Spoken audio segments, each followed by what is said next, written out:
everybody! Welcome back to another video! Oh, I'm so happy you're back!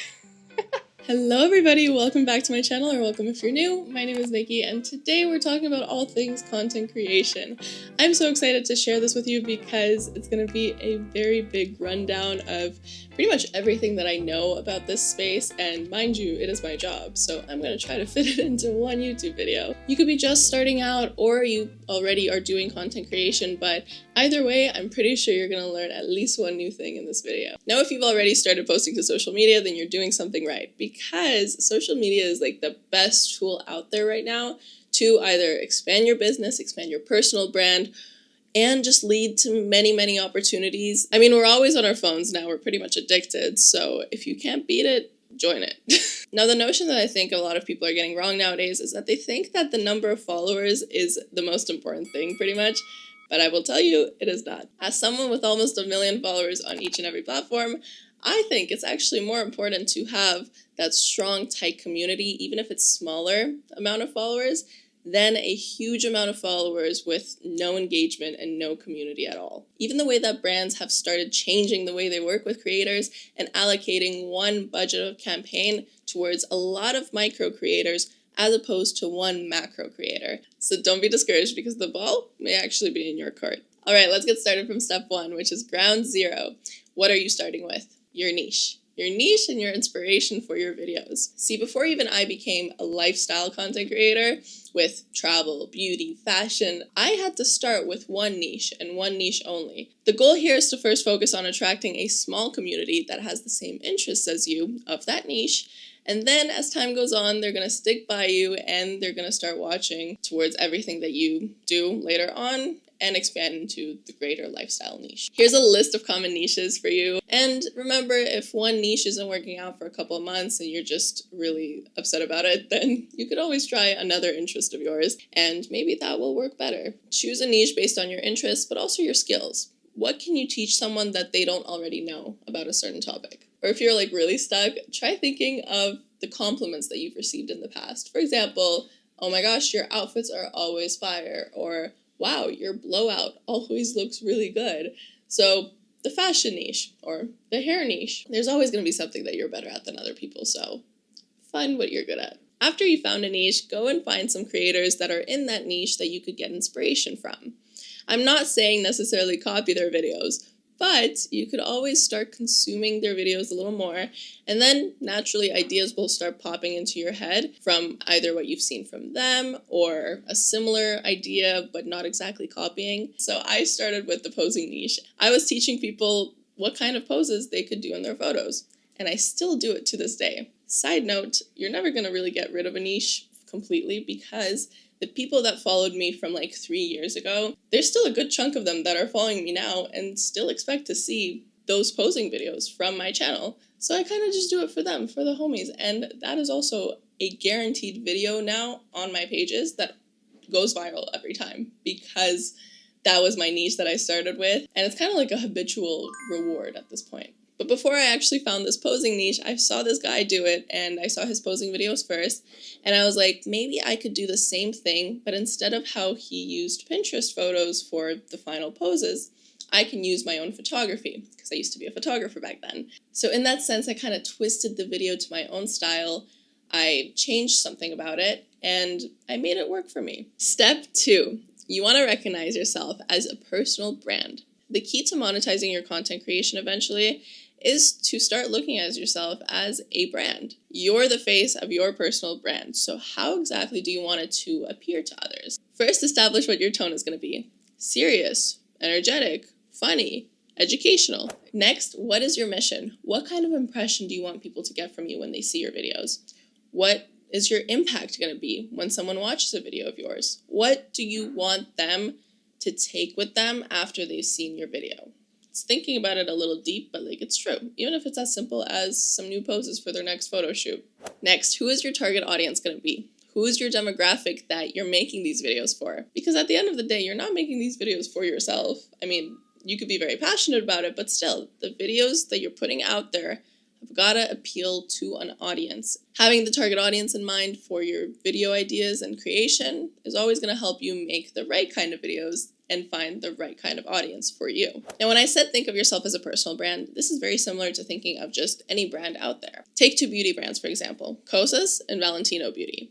Kosas is going to appeal to a younger demographic more because of their bright marketing, their bright colors, products that are more affordable. Whereas Valentino Beauty is going to have a higher price point. It's going to appear more mature because of their brand colors, the models they use, everything about their branding is going to appear more mature rather than Kosas, which appears to a younger audience. You can almost think backwards in that sense and think, well, which of those two brands would I want to choose to work with me more? If I'm more attracted to Valentino Beauty, let's say, I'll start making content that is more focused on the luxurious look in hopes of aligning my content with their brand vision so that in the future they could see that my audience is very similar to their target demographic too. So we can align really well for a brand partnership. This is long-term thinking, but it's also backwards thinking, which can help you know where to start with what kind of audience you want to attract. All right, let's move on to step 3, choosing your focus platforms.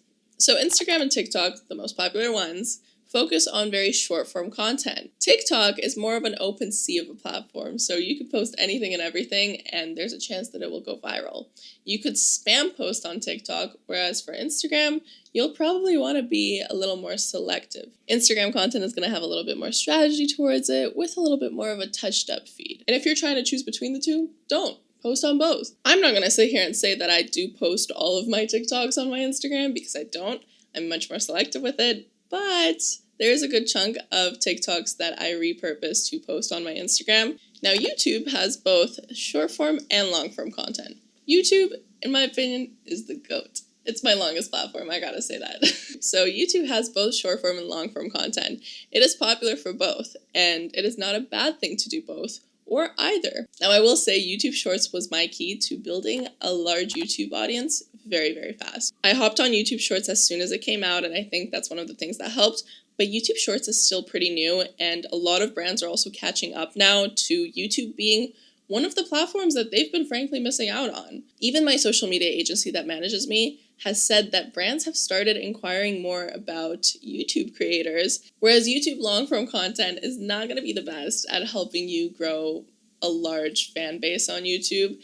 But, once you actually commit to the long-form dedication every week or bi-weekly or monthly, and you build that community, however big it may be, that community is going to go with you everywhere, to every platform for many, many years. I think YouTube is very, very powerful for that reason to establish a very tight-knit community. And frankly, that's kind of what I'm trying to do here too, so stick around. Snapchat.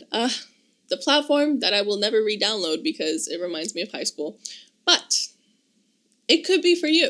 The Snapchat audience is naturally younger. Snapchat is a very casual platform. You know, you could post there in real time and not much editing or production to be made for the videos. However, I'm not too familiar with this one, so you may want to do a little bit more research if you decide to go that route. LinkedIn and Twitter.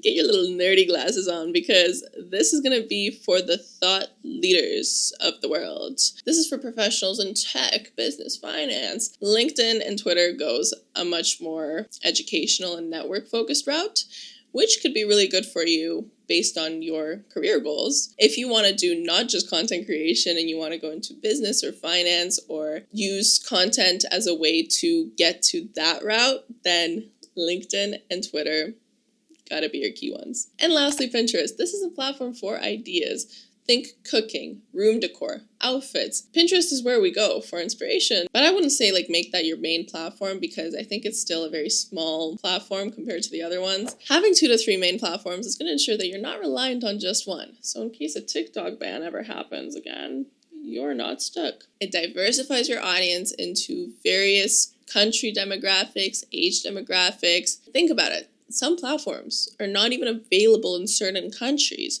So diversify it and get a bigger audience that way. It also gives more options for brands to work with you because some brands only do TikTok partnerships. Some brands only do Instagram partnerships. But that way you could be in the market for both. All right, let's move on to step 4, the actual content creation. This is arguably the most important part because let's be real, no one's gonna watch a boring video. Quality control, my friends. Do not skip out on the quality of your videos. Make them good quality because quality over quantity. In my mind, a good quality video is always going to lead to something good. Either an opportunity or viral numbers or even just leaving a little impression on the person that watches it, even if it's just one person. But let's go over some of the key things that a successful post must have. Number 1, obviously entertaining. As I said, nobody's watching a boring video. Number 2, educational/searchable. TikTok, if you think about it, has become as big of a search engine as Google. I don't know if that's true or not, but I personally go to TikTok a lot of the time if I need to find like some workouts or a recipe video or something. So is there something about your video that is a common topic of interest that people are always curious about and are just gonna go and search up? Think of what that's gonna be for your videos. Number 3, shareable/relatable.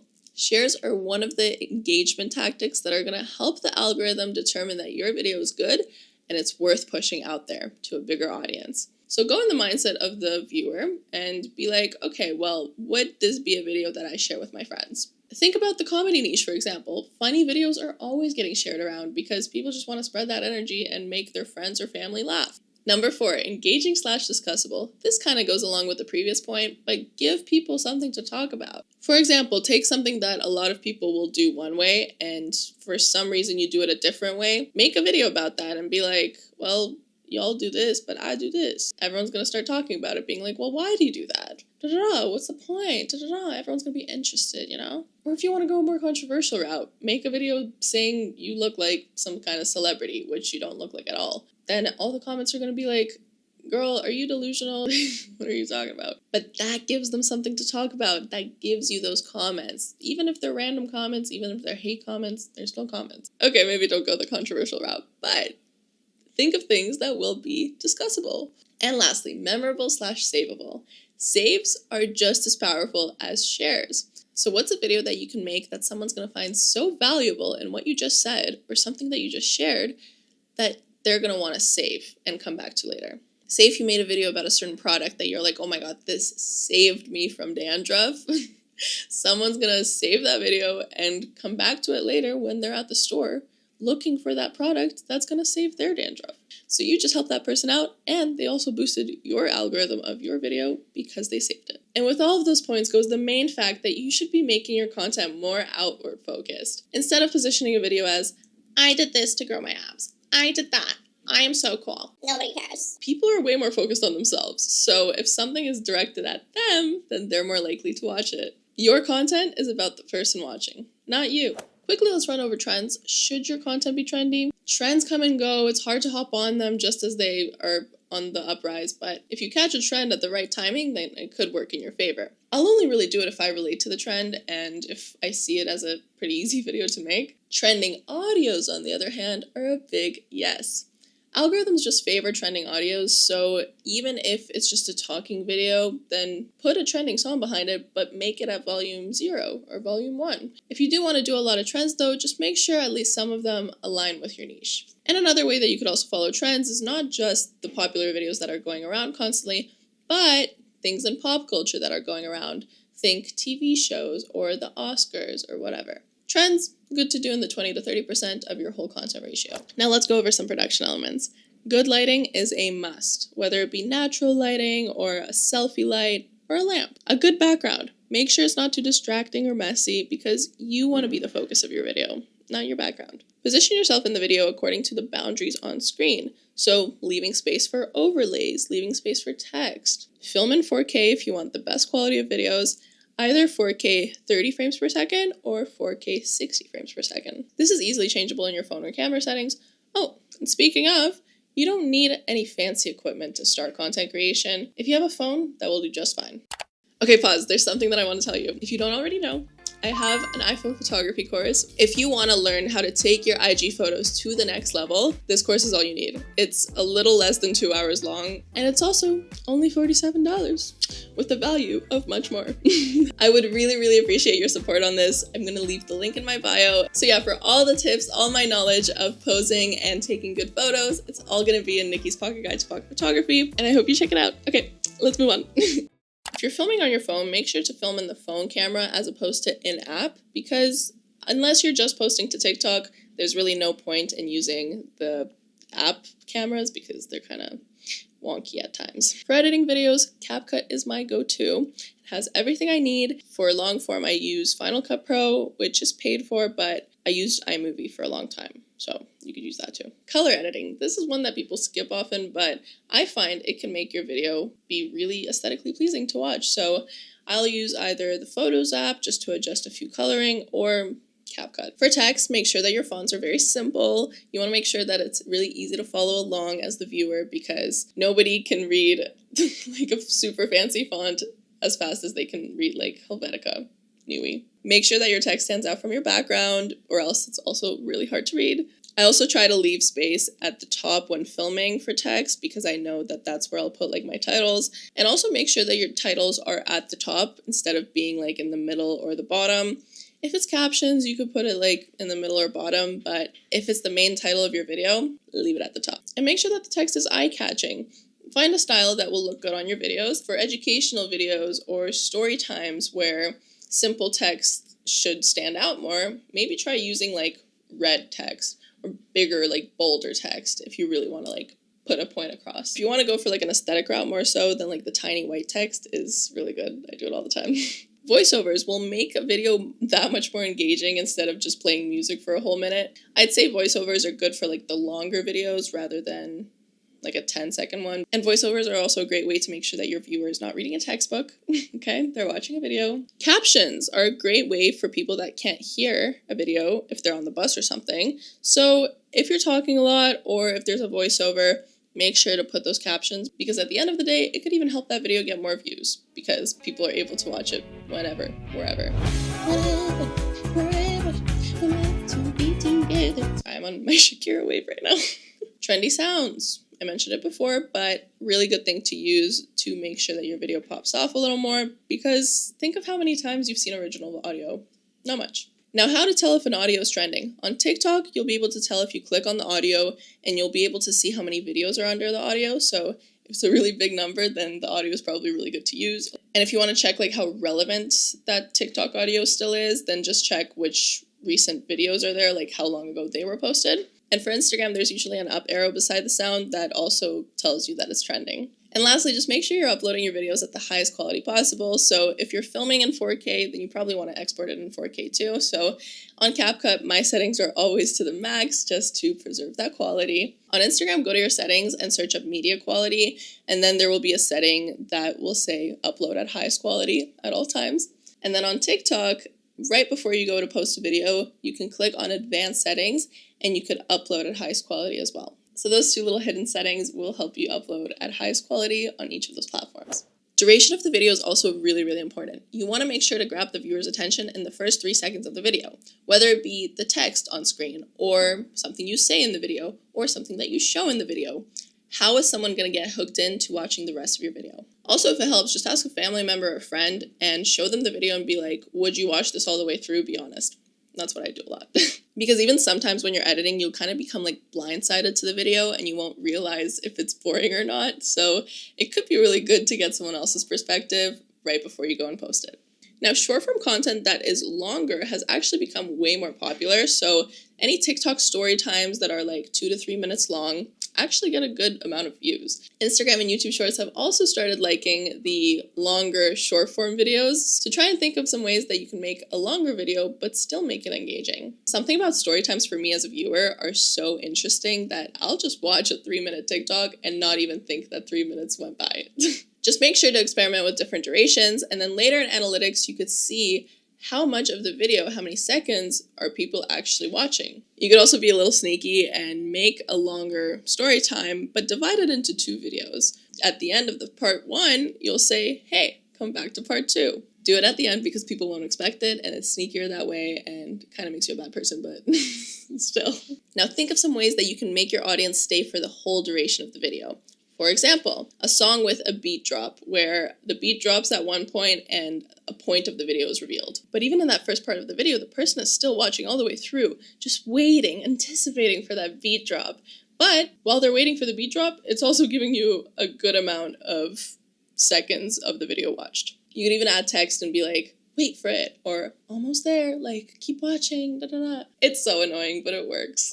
Another way is to cut off a video at a certain point where the person is not going to expect it to end right then and there, and automatically the video is going to replay and it's going to give you another view, also helping the algorithm boost up your video. I've even seen reels that are like 3 seconds long, but there's a lot of text on screen, and as the person is reading all of that text, being like, what is this person going on about?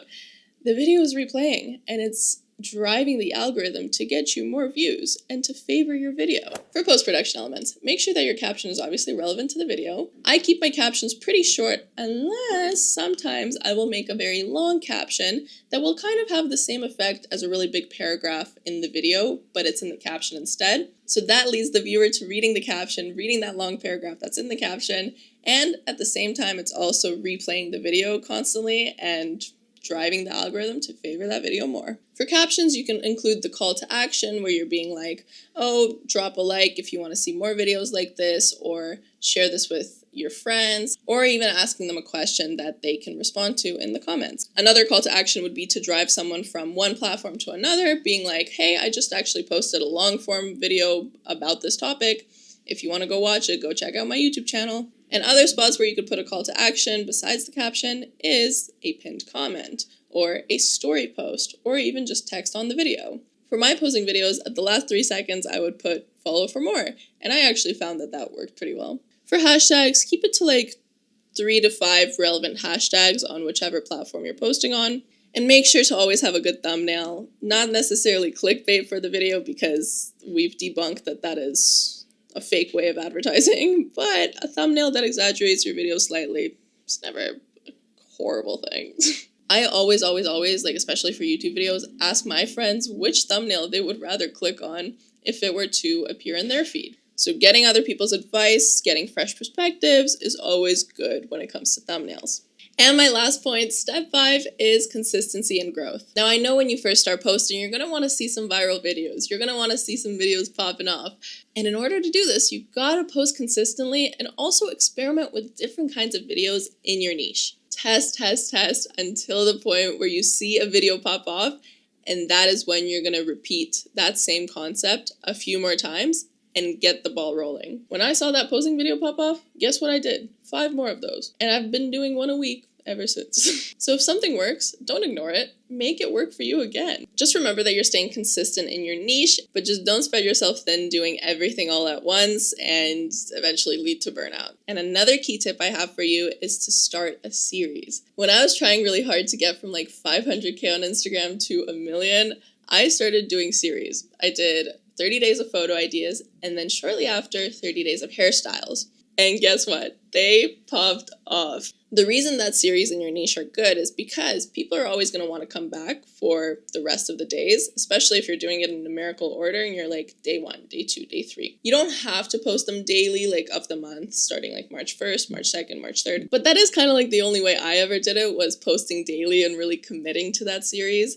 And not even filming the day of. I had some of those videos pre-filmed, or I would film like a couple of them in a day, so that I didn't stress myself out with posting a new idea every single day. And also, people are way more likely to interact with all the rest of the videos of that series, even if they just stumble across one of the videos. So think about it, you almost have like 30 chances if you're doing like 30 days, or 15 chances if you're doing 15 days, to have someone stumble upon just one of that series videos and come back to watch the rest of them. And when someone clicks on your page and wants to see the rest of your series, they're probably going to give you a follow. And lastly, remember to always interact with your community, engage with them. These are real people behind those screens that are watching your videos. So this is just something that I still keep on trying to do as much as I can, replying to comments, DMs, and all that. Also, engaging with other content creators in your niche is going to be really nice because you're going to support them, they'll probably support you right back. And don't just engage with creators, also engage with brands. This is going to make sure that long-term, the brands notice you and they'll want to work with you. And make sure that you're also engaging with the kind of content that you're posting. So you want your For You page to be just like the target audience that you're targeting. Because the algorithm is going to go both ways. If you're consuming car videos, but you're posting wellness videos, it's going to be really confused. And speaking of brands, well, I was going to fit it into this video, how to work with brands, how to monetize your content. This video, I'm afraid, is just going to be too long. So if you want me to do a part 2. Me using my own advice, of course. But if you want a video about monetizing your content and working with brands, securing brand deals, let me know in the comments below, and also give this video a thumbs up. Thank you. I really hope this helped you and helps motivate you to start posting if you're not already, or just start posting more, start committing to this craft more, because it is a very cool industry and I'm so lucky to be in it now. And as I said before, social media is a tool, so less consuming, more creating. Chop chop. And remember, if you do want to support my phone photography course with all the posing tips and all the photo tips that you'll ever need, Niki's Pocket Guide to Pocket Photography is going to be linked down below for you to check out. Thank you so much for your support in advance. But I love you guys so much, and I really hope you learned something new, and I'll see you in my next video. Bye!